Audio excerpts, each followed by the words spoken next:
Hey y'all, it's me, Love Ashley Elaine. I am back with Voices of the Body. This month is dedicated to miscarriage, pregnancy, and infant loss, as well as Domestic Violence Awareness Month. This particular episode, we're going to be talking with a very amazing, now friend of mine, Allie Anderson, who had a stillbirth and through her healing journey found joy in keeping her baby alive through giving back to the world of women who have also experienced pregnancy loss and infant loss. So, get yourself prepared for our meditation. You know the vibes, you know what to do. So, prepare your mind, your body, and soul as we get into this episode.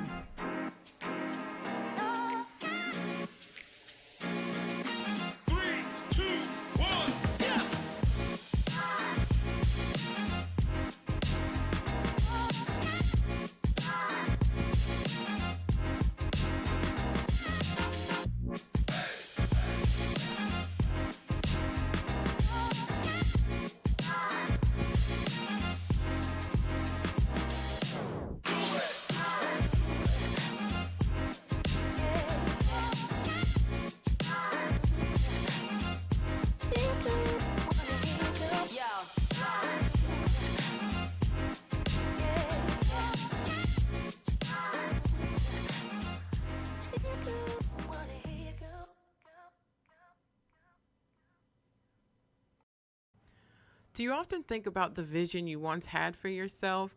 Do you even have these feelings of where you are just not being enough for you? Just why you just can't be normal? Why these thoughts and feelings of where you are just isn't enough for you? Well, I have created a mini online course called The Inner Vision of You. Life can and will take you on a journey that you never expected to be on, but I promise it's for your highest good and you can get back to the path toward your higher self and the self that you've always saw. This mini online course will give you practical guidance on just how to bring awareness back to your vision and what you can do to make shifts in your daily life that will assist you in realigning yourself. Go to ashleyelaine.me and sign up to receive emails and the free mini course, The Inner Vision of You. Or just go to my homepage and you'll see the link to register for the free course. The link will also be in the show notes and in my IG bio. For questions or if this prompts you to schedule a one-on-one vision coaching session with me or to tap into some of my other offerings like Release and Rise, the yoga mentoring program, send me an email to bookaeyoga@ashleyelaine.me. That's book aeyoga at ASHLEIEELAINE.me. Also, follow me on IG at The Black Creative Yogini and follow our podcast at Voices of the Body _ the podcast. Your agitation is a sign that you're being called higher. Are you ready? Soundstripe. And we are back. So I want to invite you to bring your gaze down your nose or gently closing your eyes if you feel safe in your body.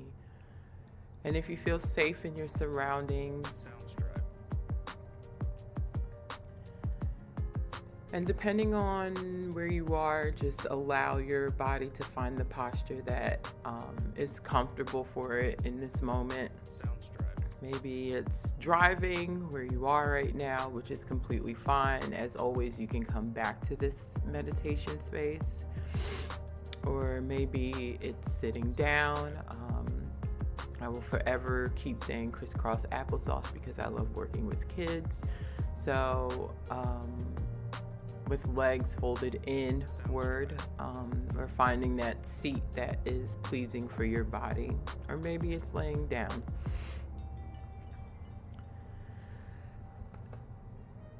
And I want to invite you to bring one hand to your belly and one hand towards your chest, your heart space.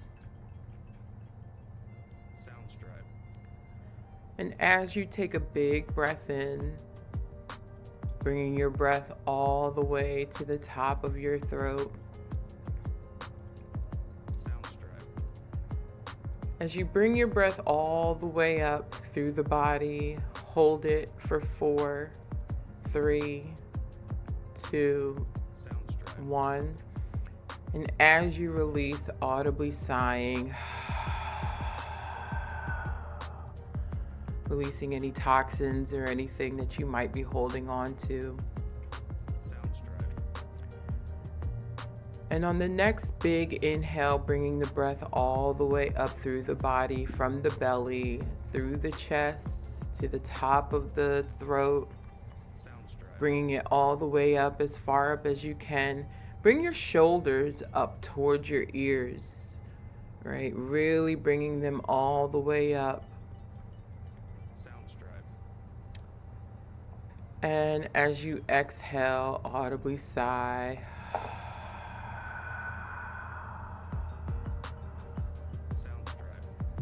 Yeah. Dropping the shoulders, bringing them all the way down. And bring your chin towards your chest. And just allow your head to hang. Right? Allowing your shoulders to come back and down as if you're trying to bring your shoulder blades together. And while you're here, allowing their head to hang, take a big breath in and release. Again, keeping the heart space open, keeping the chest open. And one more big inhale. And exhale.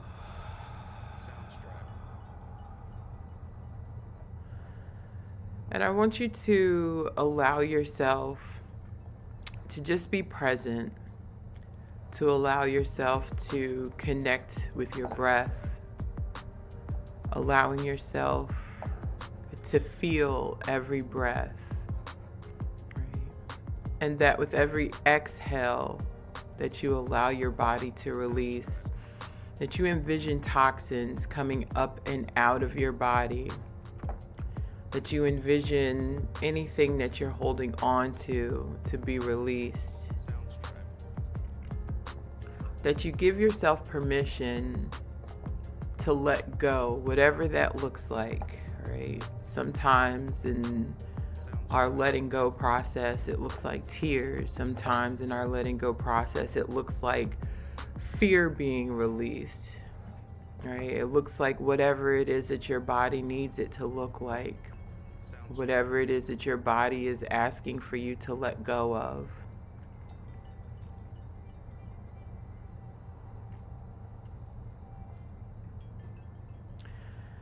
And now I want you to envision what yourself would look like, what your body will feel,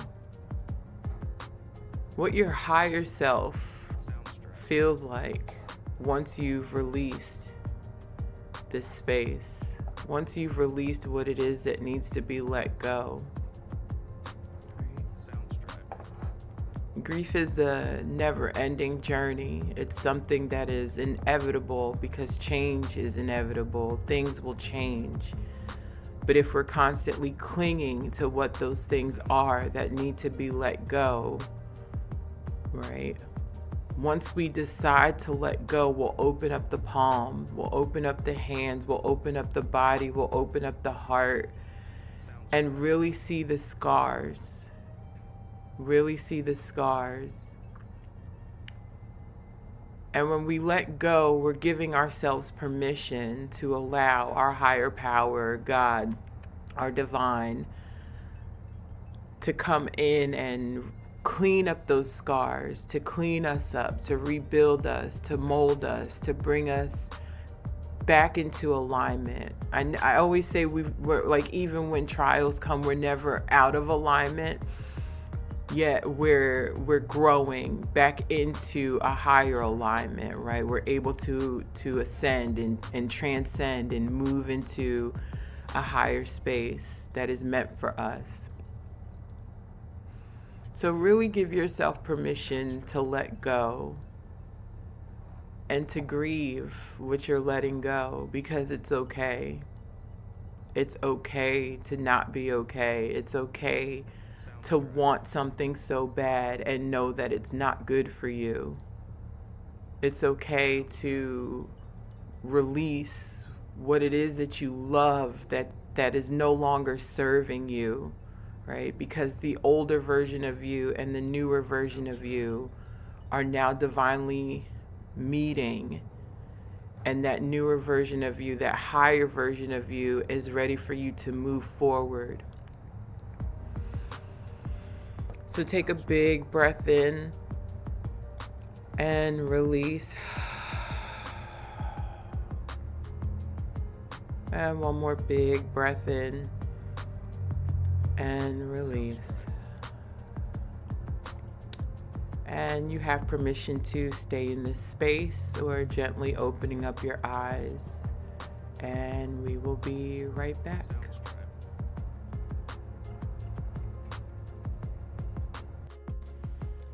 One of my most favorite self-care regimens is to take long baths.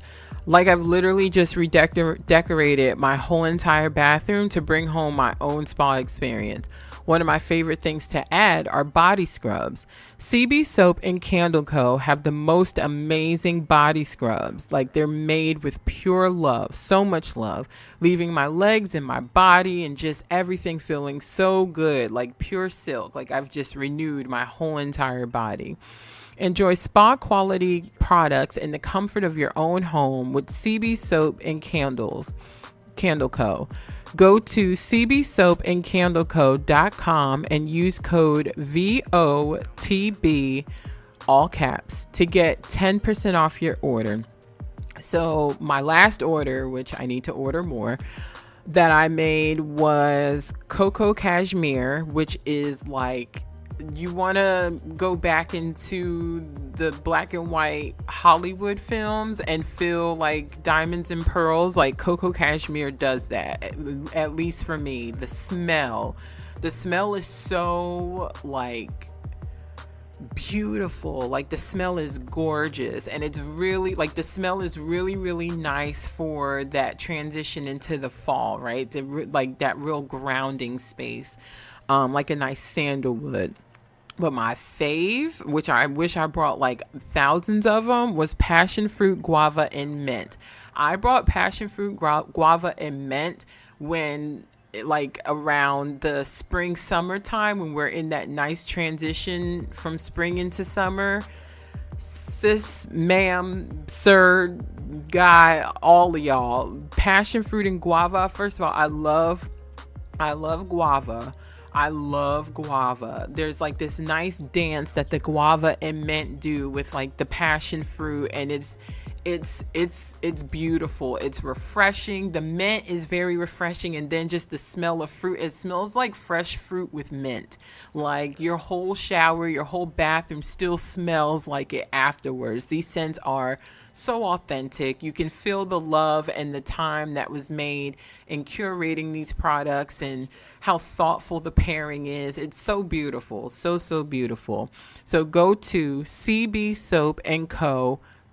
Candle Co. Go to cbsoapandcandleco.com and use the code VOTB, all caps, to get 10% off your order. And welcome back to Voices of the Body. So, as I said in the beginning of the episode, this month is dedicated to pregnancy loss, miscarriage, and infant loss, as well as domestic violence awareness loss. It's a whole thing this month, y'all. So please be prepared for some things that might come up. There are resources that will be on the website. All of my guests this month also have resources on their website. So please feel free to reach out to them. Reach out to me, whatever it is that you need. Go tap into your local communities and see what's available for them as well. I am excited to have my first ever guest on my show. She has volunteered to trial and error everything with me. Thank you. Thank you so much. Is it okay to call you Allie? Yes, it is. It Okay. is. So we have Allie Anderson. Allie Anderson has always looked at life with a glass half full, and I believe that. Her spirit is so big and so bright. When she lost her firstborn son, DJ, at 28 weeks gestation on January 18th in 2016, it rocked her to the core. So, through her grief and her healing journey, she has grown spiritually, discovered her purpose, and has become a better wife, a golden and rainbow mama, pregnancy loss advocate, mentor, grief companion, and baby loss support coach to other families who unfortunately dealt with this same tragic plight of loss, which is how we met.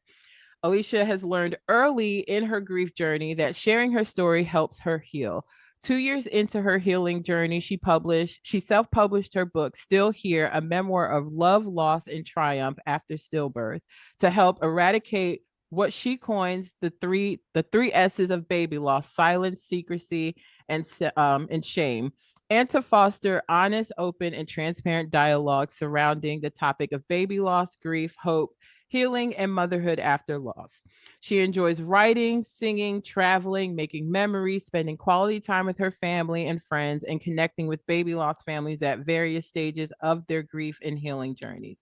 She resides in Southern California. I love California, with her husband Derek and two living sons, Grayson and Gavin, while always carrying her angel baby DJ in her heart. Please help me welcome Alicia.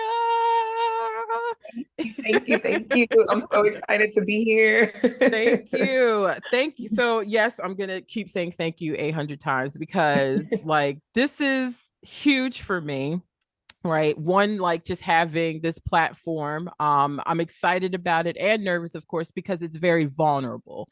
Right. But I'm excited because it gives us the opportunity to heal other people. Yeah. It gives us the space to say, hey, you're not alone in this. Like it's time to have these conversations. um Absolutely. and even, how we met through loss, right? Like it's like that weird thing where it's like we met in such a, like, not so good space, but good Right. came out of it. It Yeah. so much Yeah. good came out of it. So we met through, so just a backstory. I met Alicia when I had my miscarriage. I was looking for a support group. There was the first one I went to. I felt so weird. I felt out of pocket. I felt out of place because my miscarriage story is attached to so much other things within my grief story. And I didn't even, like, get to where I could introduce myself. I just signed right off. And when I Mm, heard that Zero to Hope was having a BIPOC grief, miscarriage, and pregnancy loss support group, it was just like magic. It allowed me to focus on healing and not being a statistic. Um, mm, this question probably wasn't in our questions, but I would, like, we'll lead with that. What yeah. is, like, why do you think it's so important for Black and Brown women to have their own network of support when it comes to pregnancy, loss, and miscarriage? Oh, that's a good one.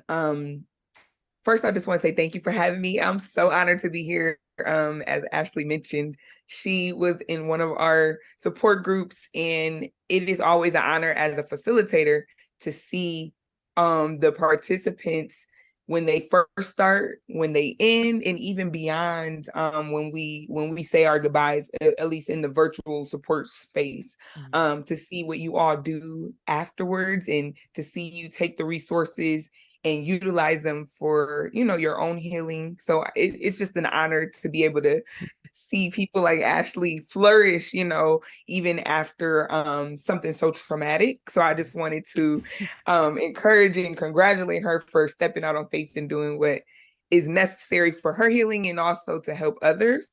But to answer your question, it is so important that we've seen as facilitators to have this space because, one, a lot of times when you are in the hospital, you lose a baby, a lot of the literature that you receive, there aren't people that look like you. And I heard one lost mom say, they gave me a pamphlet of these people that didn't look like me. And I was like, what am I going to do with this? I'm going to keep it right here because this had nothing to do with me. Right. So representation obviously matters. It matters across the scope. I know, I don't know if we've seen the things with the Little Mermaid and how Halle Bailey is playing Ariel and how, you know, little children light up when they see that. And it rings true for a lot of different spaces where it feels good to find people that look like you that get it. And yes, we're not a monolith, Right. but it feels comforting because we're talking about something so vulnerable where you don't have to explain your humanity to people. And Mm. we can start on a base level of loss and not, I'm the Black lost mom, I'm the mom of color. It's just, I'm a mom that lost a baby, and we all start there. Yeah. So that way people feel a lot more free to open up and we can get to the healing, but you have to be able to get to a space of vulnerability to start the healing process. So I think that's why it's so important just to feel like I can be my true self. I can take the mask off of what society tells me that a Black woman or a brown woman looks like. And I can just begin to speak my truth without being judged in a way that we may be in other spaces. Oh, yeah, that's powerful because it comes back to community, right? Like when we think about um just like our collective, it's like, well, Yeah. where do I feel comfortable to be able to just be vulnerable, right? And sometimes it's Yes. not always with other Black and brown people, and then Very true. sometimes you know, it is. So with your healing journey, so like tell us your story about, you know, when you found out you were pregnant, like the excitement, and then you're going through the pregnancy, and here we are. Yeah. So when I tell my story, I always start with my love story. So I met my husband at an internship and we were in New York. So him and I lived in two different states. We went to two different schools in two different states. And so when we met, it was just like, hey, I'm gonna meet this guy. I met this guy for 10 weeks. He was awesome. I'm never gonna see him again. um, and so when we said goodbye, I was just like, all right, it was so nice to meet you, sir. Mhm. And then we exchanged numbers, of course, and we just like kept in contact. I was like, oh, okay, this is a little more serious than I thought it would be. And so we ended up dating long distance for 4 years. And so we never lived in the same city, never lived in the same state. And we got married, and it wasn't until 2 months after we got married that I actually moved to where he was. Oh, So wow. we never lived in the same space. And Mhm. so when we first got married, children was the furthest thing from our mind because we're like, we just want to enjoy each other, see what this looks like to actually dwell in the same space, be in community, you know, with one another. Yeah. And of course, you know, as soon as you jump the broom, everybody's like, so when are you having kids? You know, it's like, hold your horses. Right. Are you going to come take Let me care of learn them? what a wife means. Right. Let me learn what being a husband, you know, see what it's like to have a husband before I, you know, commit to children. Right. And you know, I've loved kids. I don't think I necessarily like pictured or, you know, fantasized about being a mom. I was just kind of like, you know, if it happens and me and my husband want to do that, great. I have both of my brothers have a lot of children. They each have 5 kids. So I was like, you know, I'm an aunt, so I'm cool with being an aunt too. Right. But we found out, let me think, it was 3 years into our Mhm. marriage that we were pregnant. And Mhm. so we were like, oh my God. And my husband never believes the pregnancy test. Like I took one, it was the faintest of lines. He was like, nope, you're not pregnant. Go into the doctor. Like, you So know, I they went make in. these for a reason, right? Exactly. I'm like, I think I see two. He's like, no, you don't. It's very faint. I don't believe it. Go ask the doctor. So I go in, and as soon as I peed on the cup, the nurse was like, congratulations, you're pregnant. So I was like, here we go. Yeah. Yeah. We were really excited, very nervous. We're like, what are we gonna do with a baby? Oh my God. And so we were just really excited. We did decide not to tell people. So we were Mhm. like, we're gonna get past that first trimester, 12 weeks. So we like my husband is very good at, you know, keeping things to the best. I am not. I was like bursting at the seams, like I need to tell somebody that I'm pregnant. He's like, don't tell anybody. So when we finally got to like 12 weeks, I was like, can I please tell my family?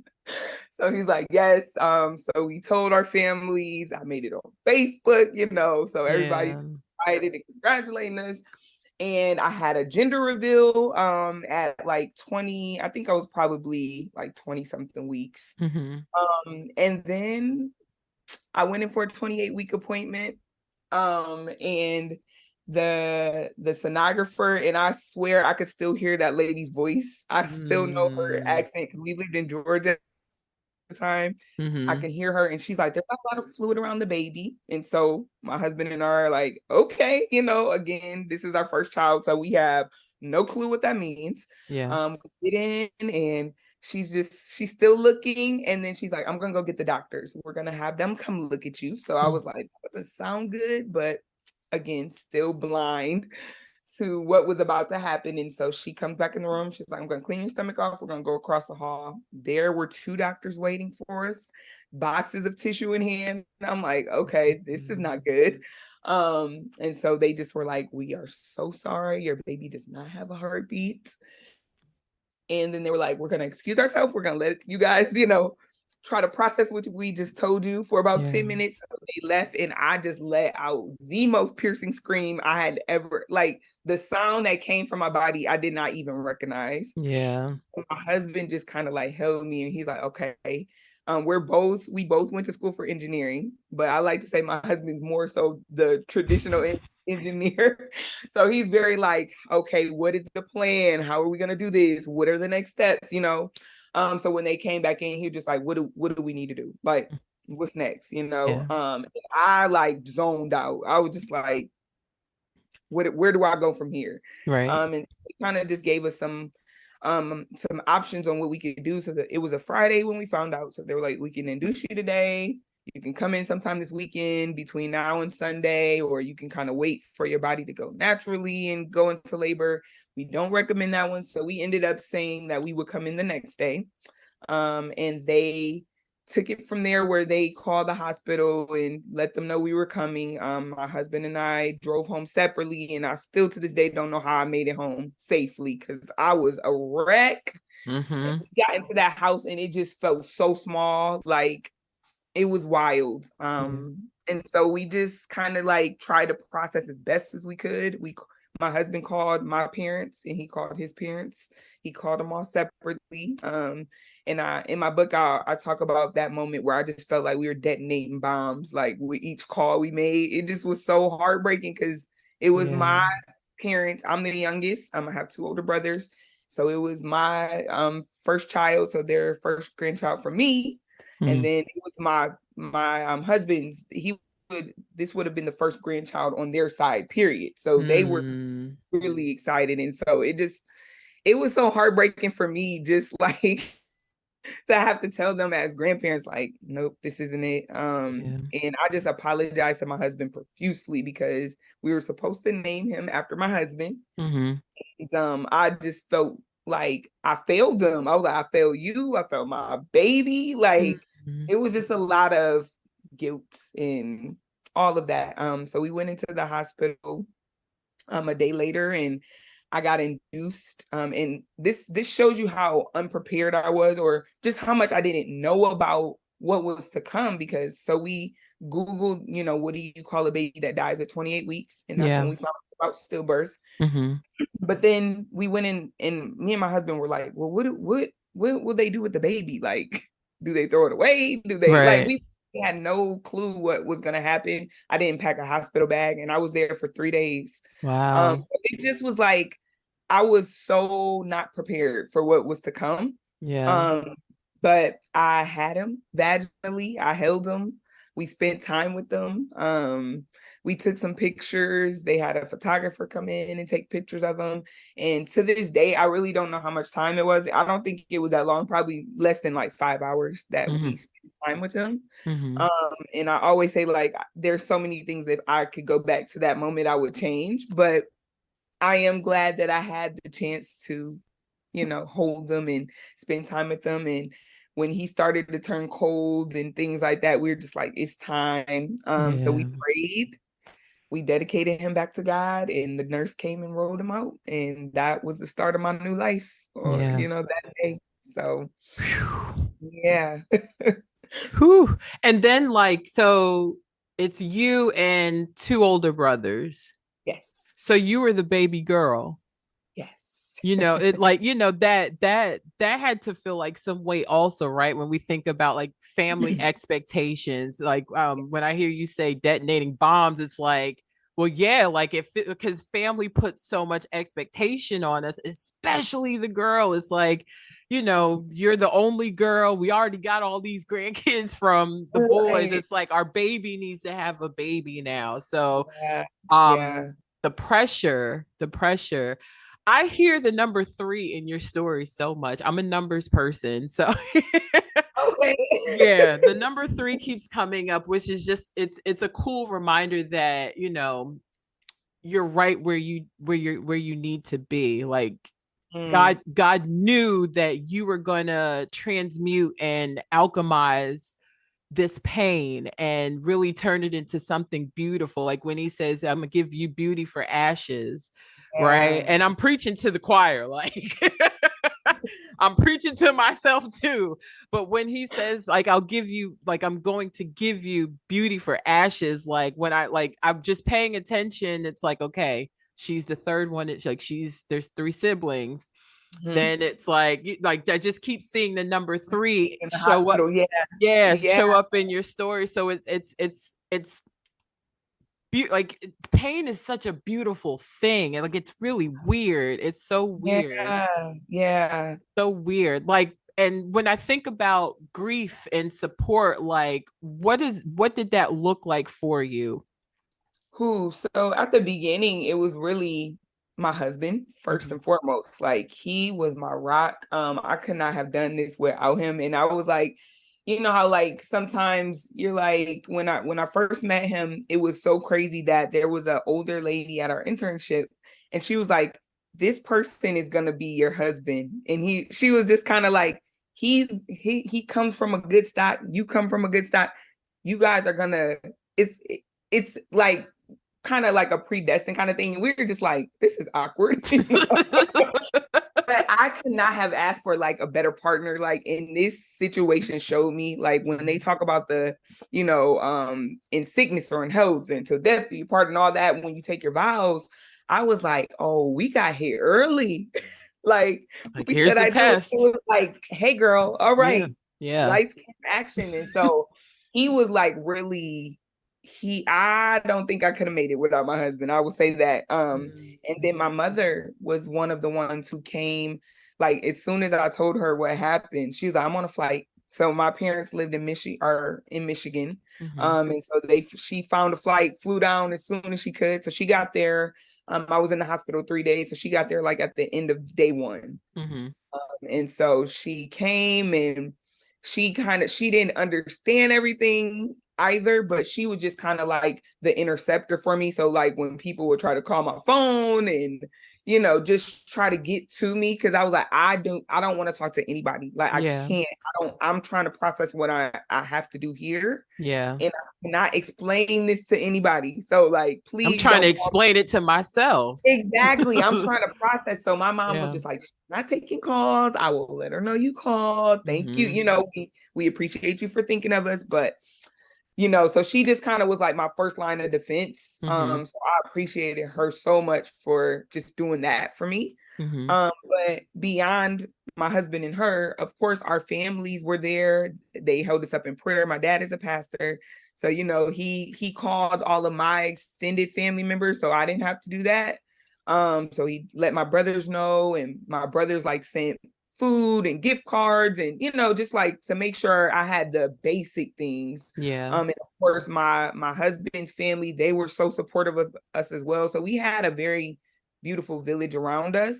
Mm-hmm. But beyond that, I always say in my story also, I could see, like looking back now, I see God's hand in it, because when I was in the hospital, the day I got there, I had a nurse and she was off day 2 and she Mm-hmm. came back day 3 and asked to be back with us. Mm-hmm. And so before we left, after we had DJ, after they rolled them out the room, she came and talked to us, and she just said, I'm going to give you a list of things that may occur in your journey, and you can take that for what it is. So she's like, you and your husband are going to grieve differently. It just happens. It Yeah. happens. Lean into one another. If you see each other grieving, give each other space to do that. Mm-hmm. She was like, if you don't feel comfortable with how you're grieving, seek out help. And to me, that was like one of the best things I could have heard, because again, I grew up in a church background, and it's often pray about it, let God handle it. And I wholeheartedly believe in prayer. I Yeah. believe in my faith. I believe in God, because I had to lean on him heavy in Yeah. grief. Yeah. Yeah. But help and therapy are also tools, I believe, that God has, sent here for us here on earth. Absolutely. And my therapist like helped save me. Mm-hmm. Because I was like, I'm not gonna make it. I don't think I can do it. And she really just gave me perspective on what it's like to grieve. And she normalized my grief. I think that was the first thing. It's just like the things that you're telling me are very normal, Yeah. but you don't know that because we often grieve in isolation, and Mm. we're often by ourselves. And so when you hear somebody validate what you're experiencing, it's just like, okay. And she was not a lost mom. She had family members that had lost children. So she was aware of that aspect, but she just helped me like put into perspective what emotions are, how you handle those types of things. They're not good or bad. They just are, those kind of principles where it's just Yeah. like, that makes sense, Mm-hmm. and that I can utilize what I'm going through to not only help me, not Mm-hmm. only to help my son, but to help other people. And that to me just made it feel more like, okay, I have a purpose, like somewhere in all Yeah. this pain that I'm feeling. Absolutely. Was your therapist black or white, or what was He was their? actually white. So it Mm-hmm. was it was crazy.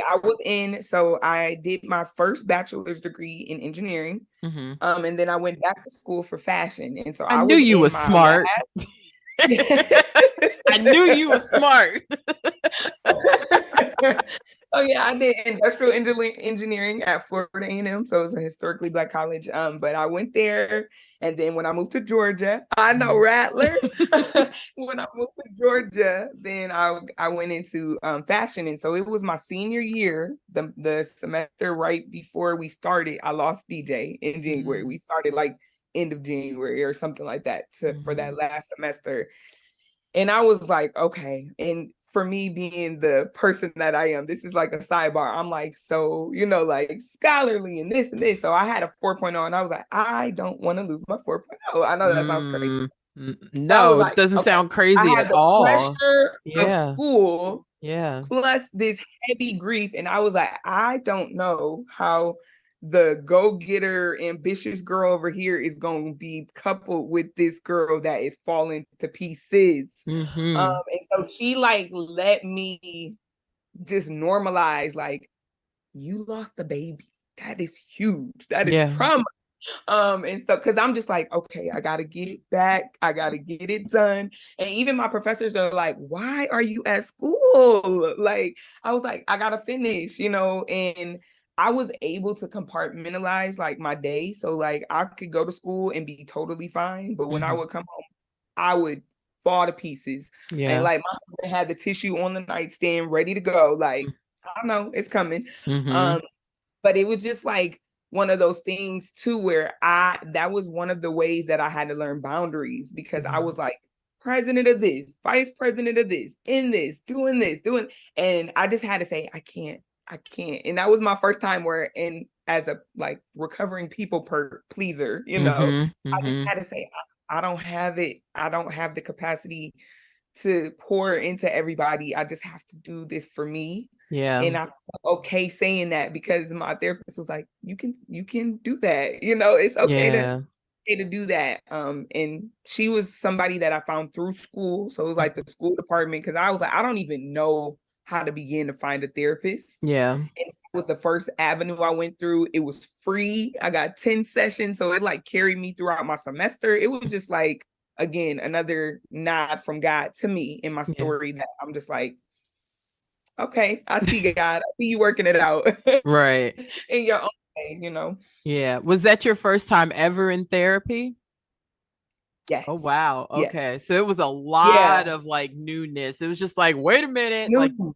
yeah. Right. And it Yeah. was crazy because when I first took, they give you the initial like not exam, but like they give you an assessment, and they paired me with an intern, and I'm grateful for her too. She was like, this is not in my wheelhouse, so I'm gonna go ahead and suggest Mm-hmm. you to one of the people that actually work here. I was like, thank you. I just need help. I don't even know what that means, so I Yeah. was just, wherever you think will fit, Yeah. let me know. And so yeah, the lady they paired me with, I just needed her at the time. Yeah. So And I respect that intern for being like, you know yeah. what? This is not my realm of work Yes. because Yes. only like people don't know when you're not honest about what it is you can and can't do, or what you even your own personal experience, right? Like what you're able to really empathize with or understand Yes. or stomach, all of that. You can do more harm than help. Yes. Yes. So Yes. I like she like that was the pivot. You know what I'm saying? Like if she didn't, speak up and say, "Hey, you know what?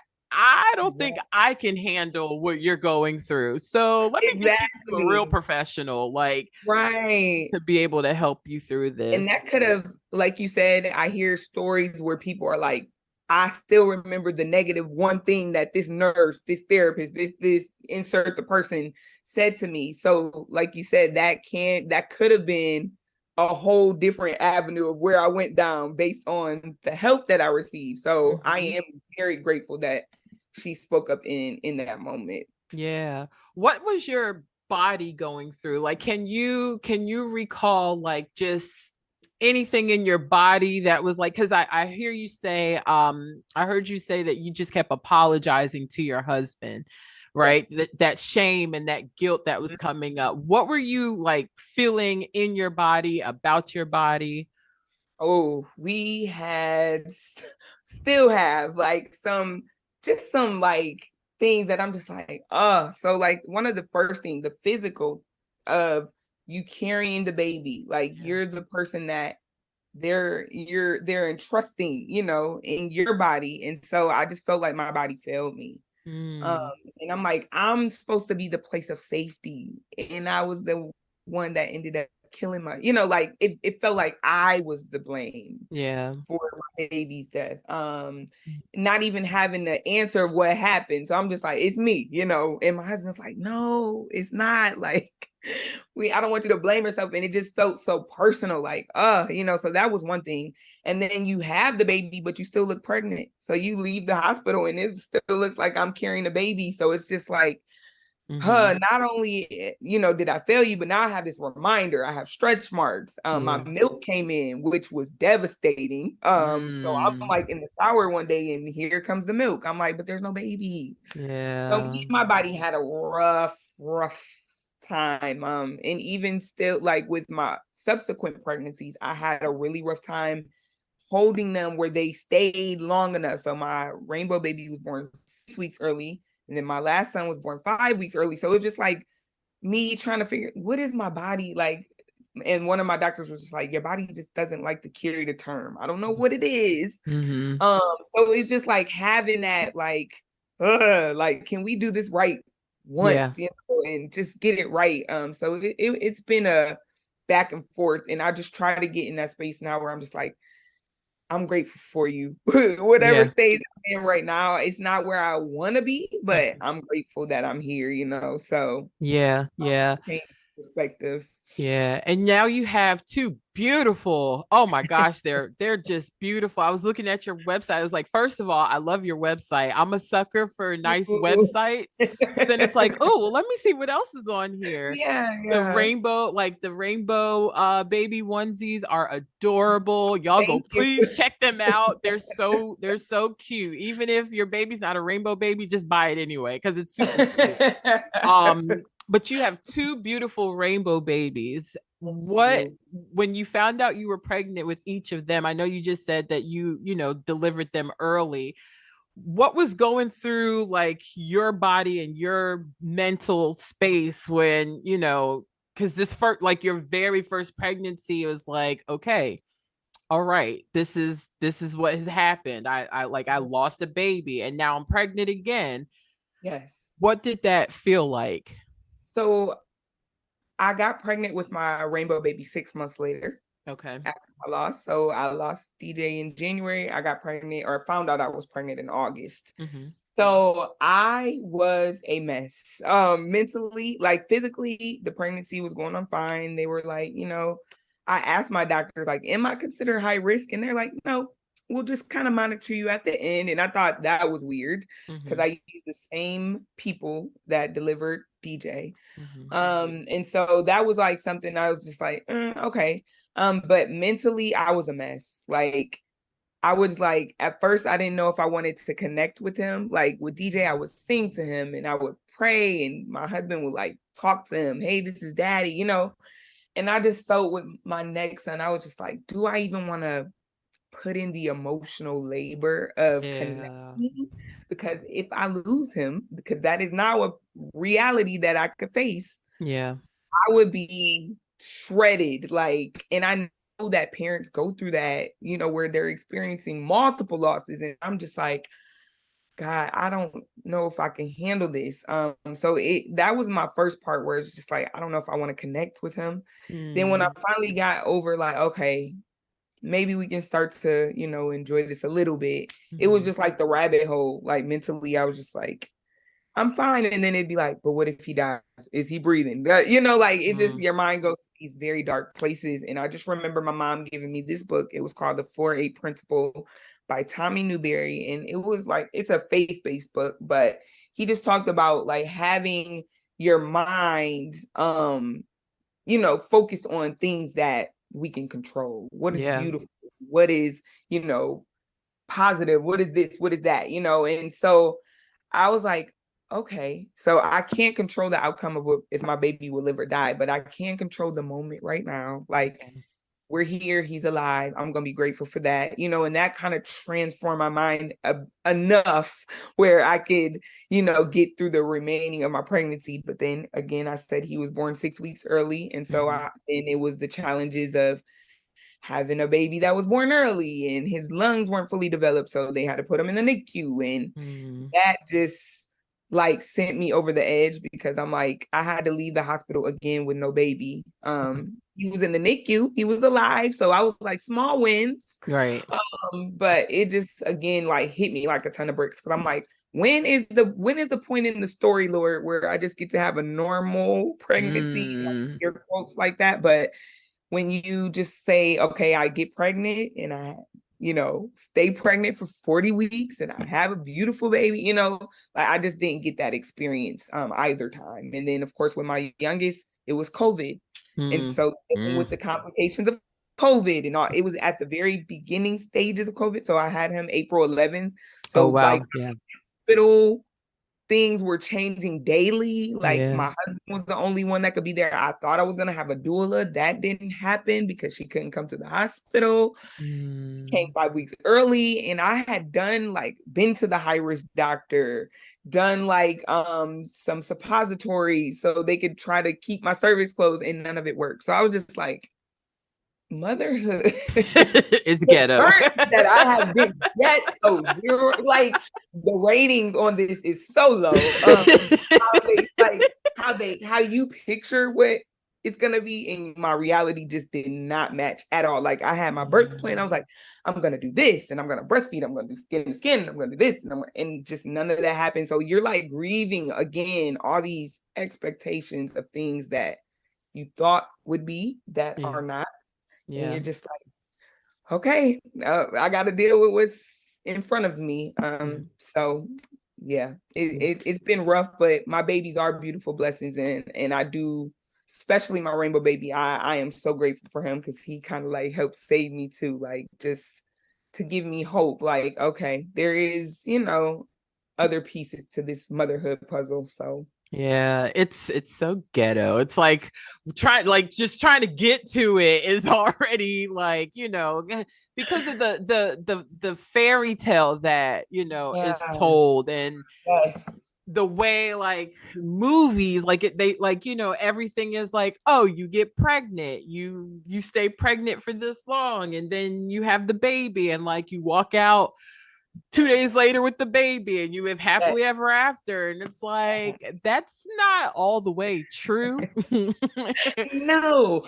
Nobody really tells us that, the real truth is this is what could potentially happen. This Yeah. is, and you like, and you almost think because you can't see the baby that you're already like in your head, but because of how we've been programmed to think about pregnancy, it's like, oh no, it's just, it's just this beautiful thing. And it's Yeah. like, it gets a little nasty. And then it's like Yeah. when you're expecting a baby, it doesn't come, or, like you said, both times, all 3 times you're leaving the hospital without a baby. It's like, well, I'm kind of over this now. Like, just Yeah. it's just what are we really doing here? Like, Yeah. what is supposed to be happening? Yep. So how do you, so I love that you, because I believe you shared with us in group, like you got a painting done, Yes. like a family painting done with DJ in it. How do Yes. you live his memory on? Like, what does that look like for you and your rainbow babies?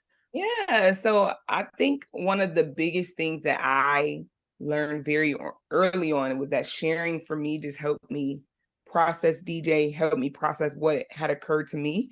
But it also made him feel real because I was the only one besides my husband in the room with our medical staff. My mom was there, but she even elected not to see him. She was just like, I don't think I can handle it. So Mm-hmm. it was literally just me and my husband. And so when I would say I'm having a really sucky day today, like I would be so honest and I would put it on social media. And I know people are probably like, why are you sharing that? Like, but it just freed me in a way because I'm like, my son was real. My pain for him is real. My love for Mm-hmm. him runs deep. And I want you guys to know, like, I'm not just gonna pick up the pieces and go back to normal, Yeah. because he was real. So that was the first freeing thing. And then I love to write. I always have. And it's so crazy. When I was in third grade, my third grade teacher told my mom I'm gonna be an author. Hello. And so I was like, wow, like to see that come full circle, I wrote my journey out. And I wrote it in 3 parts. One was to honor him, one Mm-hmm. was to help me just like flush through my thoughts. But the last piece was, of course, to help others that if they did follow in my footsteps, they wouldn't feel so unprepared like I did. Yeah. And so that just helps me like feel like more connected to him because I'm like, I hate that I meet parents like we've met, Yeah. but I'm able to impart like, okay, you're not alone in this. This journey is tough. I'm gonna be honest with you, but you're not alone, and you can make it. And your babies matter, and I think that's a huge thing to free yourself. That even though they're not here, I can still honor them, and the honor looks different for each parent. But Mm-hmm. for me, it's just like talking about him, talking about my grief, acknowledging that I talk about him with my children, so they know who he is. Like you said, I had a friend actually get the painting done for me, and she Mm-hmm. actually got it done when my last son was born. Oh. So I had posted a picture of Grayson holding Gavin when he came from the hospital. And she was like, I had an epiphany that DJ was behind them, like just holding them. And that's what she got painted for me. And like, Wow. that's probably hands down one of the best gifts I've ever received. Yeah. And that was what, at least 4 or 5 years after he died. So it's just like when you have people think about your child and they passed so long ago, that means so much. Yeah. And so yeah, that's just a few of the ways that I parent him. I started my Instagram page and I try to talk about grief honestly and Mm-hmm. just honor him in that way as well. So Yeah. What does grief look like for you now? ooh. It's being unapologetic about like what I feel in the Yeah. moment and allowing it to come. Like obviously, I'm sorry. No, you're Obviously, fine.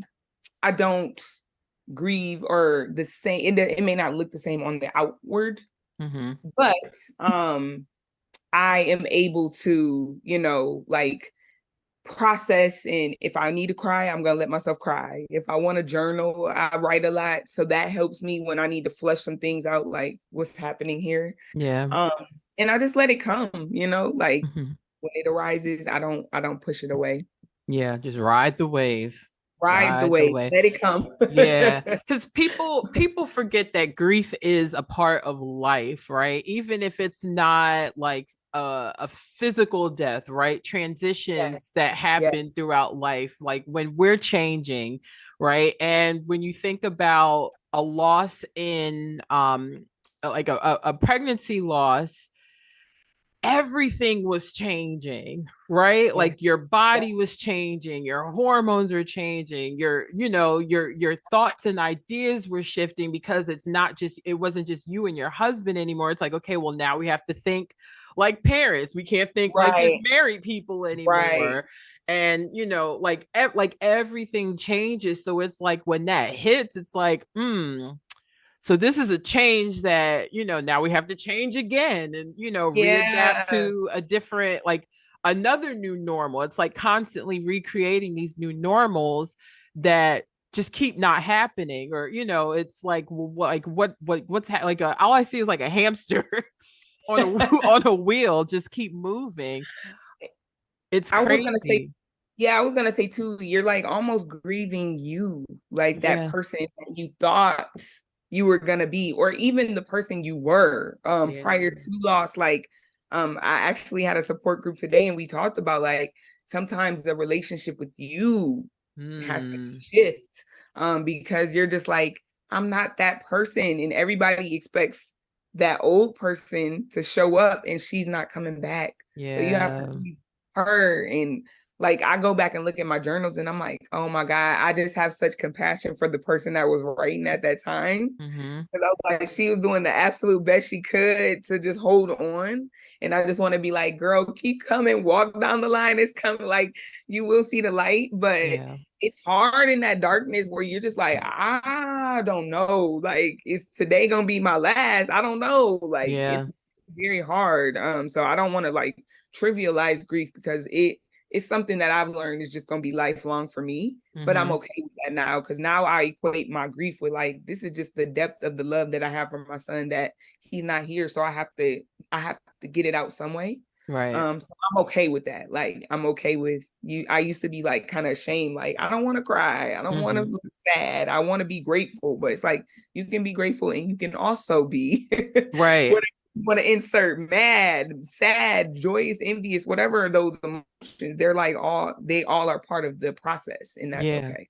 Accepting the duality, right? Yes, In yes, in yoga, it's like that yin and the yang, like really allowing both things to exist. Like two things can exist at one time.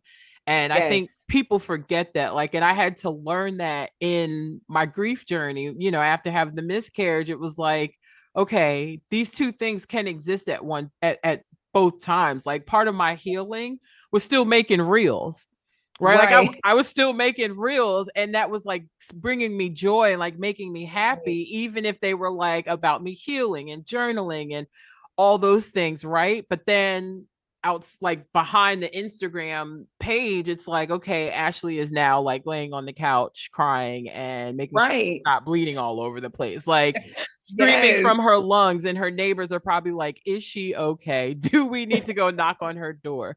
It's like both things can exist. Like I can be happy Yeah. and have I can be sad and have joy at the same time, Yeah. and Yeah. that be okay.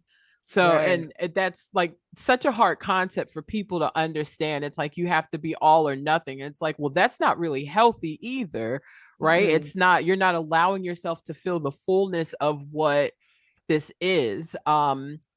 How did you like, at what point did you realize like this was the work that you wanted to step into? Um, I was like I said, I would post a lot. Mm-hmm. And when I used to get messages, I was like, oh, okay. Okay. And like people would be like, this happened to me, this happened to my mom, this happened to my sister, this happened to my grandma. Or I would post about just like grief and just like I'm not okay and being okay with that. Yeah. And I would hear other people just say, like, I'm not going through baby loss, but your words are like piercing me. Like I'm going through something. And it's helpful to see people be honest about it. Cause I think, especially when we think about social media, it's all about creating a picture. And it's Yeah. like, yes, I do have a life that I still enjoy, but I also grieve and I also, I have those days. And so I want to be honest about that, where it's not all roses, but it's not all like doom and gloom either. Like I don't Right. want to, like you said, it's not the absolute of one or the other. Yeah. And so when people started to reach out, I've always had a helping nature, but I just felt like this is where people need space to talk about it, because I don't think we don't even allow like lost parents to have the space. It's always like, girl, why are you doing that? Or you should keep that behind closed doors, or they just want attention. Or it's like, no, like if you Mm-hmm. walk in these shoes, you know how isolating and lonely it is. Yeah. And so for me, it was just like, take the veil off of like what we try to portray, because it's easy to like try to walk in the world and be like, I'm fine, and you're like breaking inside. Mm-hmm. So I'm just like, let's rip the mask off, girl. We passed the, we passed that. We done been through the fire. So Right. you be able to say that and have people affirm you and such. So I just felt like I'm cool with being the affirmer, like letting people know Like, you're not crazy. It's yeah. okay to feel all these things and be okay with that. Yeah. And it's real. Like it's real, right? Like I don't how to like to and you think about like generationally, it's always, oh, we sweep it under the rug. We don't what happens in the house, you keep it at home. And it's Mhm. like, well, home's not really like it's not really helping me either. So I need help. Like I need help. I am reaching out for Yes. help and I need it. Uh Yes. what is one thing you are grateful for from this experience?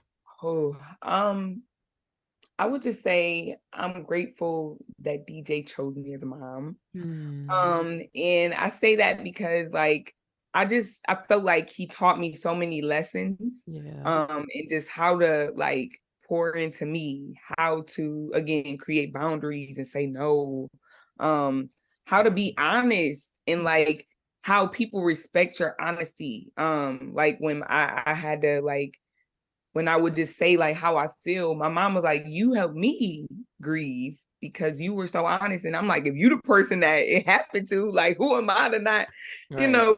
be able to say that I can grieve to allow myself that. So I think he's just unlocked a lot of things like within me, within me and my husband, our families. And so I'm grateful for him for that, like just helping grow me as a person, really. Yeah. What has this taught you about you? It's taught me that I can handle hard things, because Yeah. up to this point, my life had pretty much went like the way that I envisioned. It's like, okay, you're gonna go to school, you're gonna probably find somebody to get married, you probably have children. And it's just like, okay, when those things don't come, because I was like, I was always good at school, I was this, I was that, like things always seem to work out. Mm-hmm. And so when they don't, what does that look like? And you're still here, even though it Yeah. didn't work out like you planned. You're still here, so you can do hard things. Yeah. Oh, that's been my saying all summer. It's like I can do hard things. I can do hard things. I can do Yes, hard things. Like Thomas even the if you're Train. crying and on the floor, Right, but you right. still I'm still did gonna do it. Like it. my hashtag now is cry and thrive. Cry and That's thrive. it. That's it. You can cry, but we're also gonna finish what we started. Listen. My last question. What advice would you give to those who know someone who has experienced a stillbirth? To like the support system for those Yeah, people. Yeah. yeah. I would say be absolutely honest, because most people that come to me and want to support somebody are like, I don't know what to say. Say that.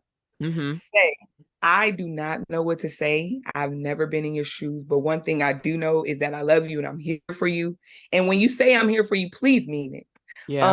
Like Yeah. don't ghost them, like because a lot of times we're just looking for like a listening ear and not somebody to fix us, because you can't fix this because you can't bring our babies back. So there's no fixing. Right. It's just being somebody that is open, and you can say like, I'm here to follow your lead. So if you want to tell me about the baby or talk about the baby when you're ready, let me know. I'm here to listen, and like just follow their cues. But a lot of times support often dries up because you don't know what to say. You don't want to offend the person. And so you're just like, I won't mention it or I'm going to avoid it. And that feels even more isolating. So just being honest and just like, I don't know what to do, but I'm here. And if you want to do something tangible, food, offering to take their living children just to give them some time for themselves.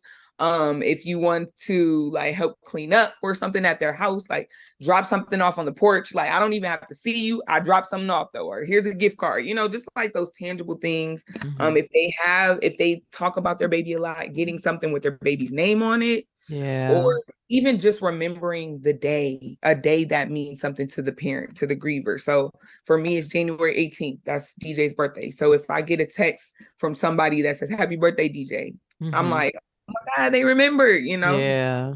those in your calendar and like, just be there, like be available because a lot of times we just feel so alone. Yeah. Well, that's all I got. Thank you so much, Alicia. Like I'm so grateful to be in the same space as you, to have met you and your powerful story. You're such a strong woman. And strength being your vulnerability, right? Yeah. Your will to heal, right? Because I think the word strong for women, especially Black and brown women, is changing. It's shifting. So like the new soft is the new strong. Yeah. Like really giving permission to the rest of us.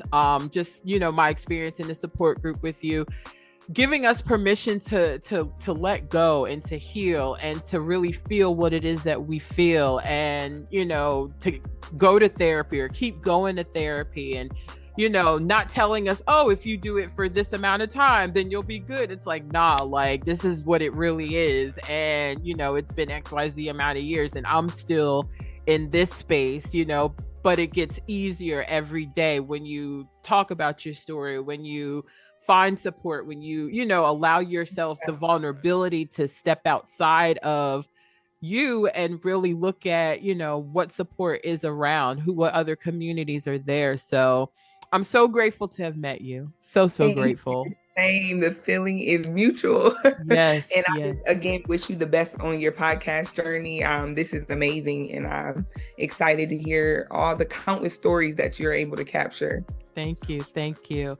If anybody knows anybody, or if you yourself are in need of just some additional support, you can go to Amazon and order Alicia's book, Still Here, a memoir of love, loss, and triumph after stillbirth.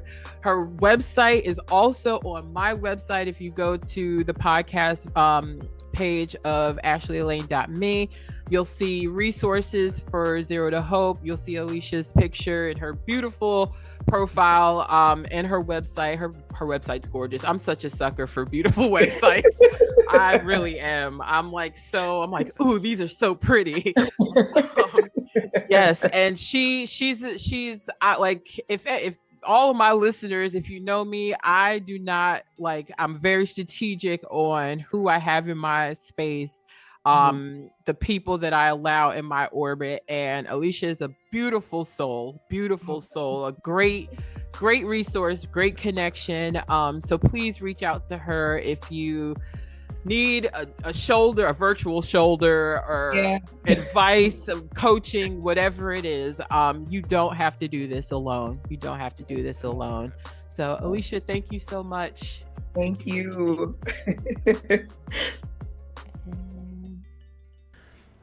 One of my favorite things to have at home with me when I need to just unwind and relax my mind and my body, or when I'm in those really deep healing spaces and just need something to bring me back to center, are candles.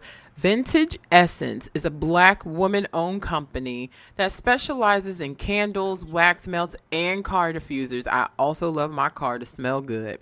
VE's goal is to provide you with items that make you feel comfortable and relaxed and that make your home your jam. Who doesn't want their home to be comfortable? Who doesn't want their home to feel safe and smell good and to feel cozy? Go to vintageessenceco.com and use the exclusive code that was created for our listeners, Voices15, to get 15% off your order and become a candle cousin today.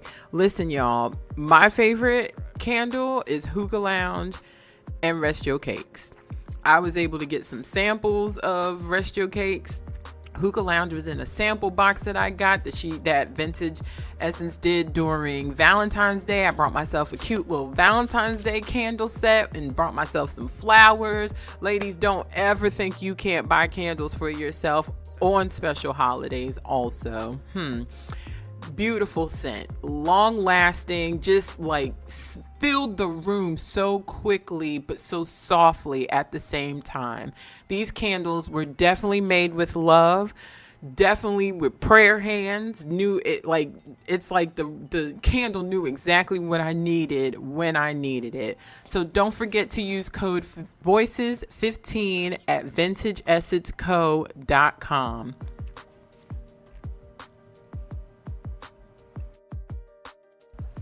Anybody that knows me knows that coffee is my thing. I wake up in the morning, I get me a cup of coffee. I also truly enjoy teas. Teas are so healing for the body, mind, body, and spirit. Ocean Royalty Healing's mission is to lead through transparency as a vessel to inspire healing. Each of their products are made with pure love and with the intention to provide emotional healing. Whether you're indulging in one of their herbal tea blends or their thoughtfully crafted intention oils, you do so with so much joy. Ocean Royalty is here to offer physical, spiritual, and emotional healing through the curative power of energy healing, herbs, and crystals. Try any of their products at oceanroyaltyhealing.com for 10% off with the code Voices of Ocean. May peace and blessings reside with you always. And when you say healing energy, I can feel it, right? I never use products that I don't know where other people's hands are, because healing comes from the hands. And these teas, amazing. I got the lavender chamomile tea to drink at night. And when I tell you the lavender is so potent, it hits you. And you, like, before you even take a sip, the lavender coming from the cup with the nice steam when it's nice and hot, my eyes was ready to fall asleep. Like, my eyes were closing just off the smell. Like, I was about to fall asleep with it sitting in my hand, right? And it also tastes so good, so good, so good. It's so pure. You can taste the purity in this tea. I've also I still drink the Goddess Womb tea. The Goddess Womb tea, I highly recommend, ladies, and men. You can buy this for your ladies, right? To help ease cramps during our cycles, our moon cycles, after our cycles, right? To help bring blood flow back in, to help clean out anything that needs to be cleaned out, to keep our wombs healthy, ladies. This Goddess Womb tea is packed with vitamins, iron, magnesium, and antioxidants, and it's made with red raspberry, nettle leaf, hibiscus flower, orange peel, and rosehip.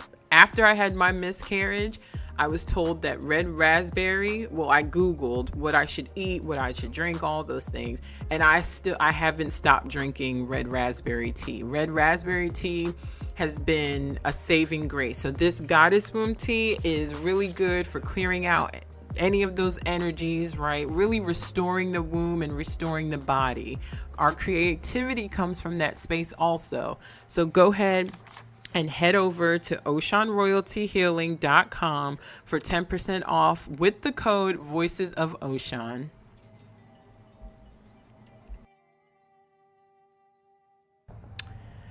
Whew.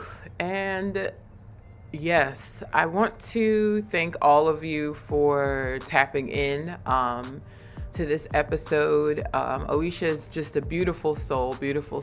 And, you know, it's unfortunate and fortunate that we met through grief, yet and still I'm grateful for the connection with her, the work that she's doing. So definitely, if you yourself or anybody you know is in need of resources or support, definitely tap into her. You can go to my website. Again, it's ashleyelaine.me. And you'll see all the resources from this month's guest. Alicia's is definitely up there. So thank you guys for tapping in to Voices of the Body. Yeah, I hope this episode has given you permission to heal and grieve whatever it is that you need to grieve. Um, so I won't see you, but you will hear from me next week. I love you all for free. Namaste.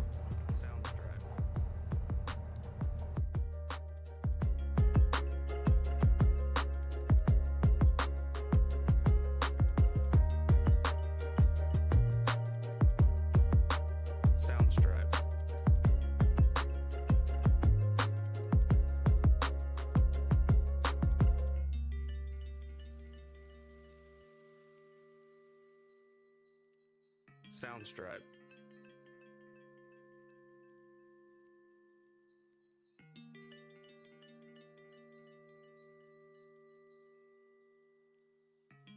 Soundstripe.